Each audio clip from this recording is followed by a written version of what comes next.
ঘট আম্র পল্লব শশীষ ডাব নৈবেদ্য একটি 13 রকম ফুল 13 রকম ফল দুভাগ করে কেটে দিতে হবে। একটি চুবড়িতে 13টি গোটা ফল 13 গাছা লাল সুতা 13টি সুপারি ইত্যাদি দিয়ে জোড়াটা সাজাতে হয়।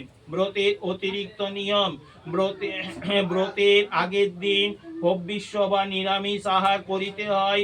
ব্রতের দিন পূজা শেষে ব্রত কথা শুনে সেই আসনে বসেই ফলমূল মিষ্টান্ন লুচি পুরি ইত্যাদি খেয়ে উপবাস ভঙ্গ করিতে হয়। লাল সুতা 13টি গাঁট দূর্বা দিয়ে পুরুষদের ডান হাতে এবং মেয়েদের বাম হাতে বাঁধতে হয়। পুরোহিত ব্রাহ্মণকে ফলমূল ও যথাসাধ্য দক্ষিণা দিতে হয়। ব্রতের ফল এই ব্রত পালন করলে সংসারের সকল বিপদ আপদ কেটে যায়। ব্রত কথা বিদর্ভ দেশে এক রাজা ছিলেন। তার রানী খুব ভক্তিমতী ও স্বামী ভক্তি পরায়ণা। রানী নিষ্ঠা সহকারে বিপত্তিহারিণীর ব্রত করিলেন। এক মচিনীর সঙ্গে রানী সই পাতিয়েছিলেন। মচিনীকে তিনি প্রায় নানা রকম ফল ও খাদ্যদ্রব্য উপহার দিতেন। মচিনী খুব গরিব, তবু তার খুব ইচ্ছা রানীকে কিছু দেয়।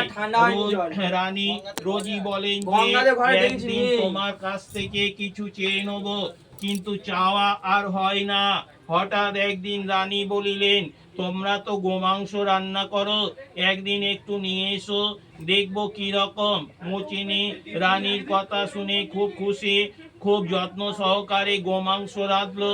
তারপর কাপড় চাপা দিয়ে রাজবাড়িতে এনে রানীকে বলিলেন, গোমাংস এনেছে। রানী তো আর খাবেন না, শুধু দেখবেন, তাই যত্ন সহকারে ঢাকা দিয়ে রাখলেন। এদিকে হয়েছে কি, মচিনী গোপনে গোমাংস আনলো বটে, কিন্তু রাজবাড়ির একটি চাকর তা দেখতে পেয়ে গেল।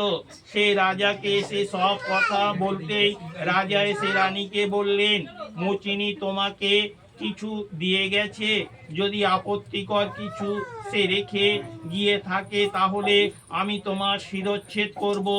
রানী বিপদে পড়ে ভয়ে ভয়ে কাঁদতে কাঁদতে এক মনে মা বিপত্তিহারিণী দেবী দুর্গাকে ডাকতে লাগলেন। মা বিপত্তিহারিণী দেবী দুর্গা ভক্তের আকুল কান্নায় স্থির থাকতে পারিলেন না।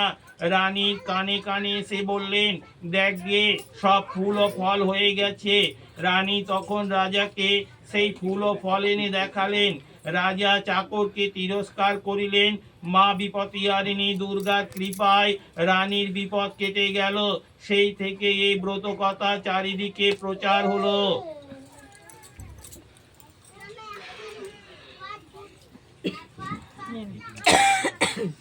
তুলসী পাতার কথা পড়ার কি আছে, ব্রাহ্মণ ঠাকুর করে দেবে।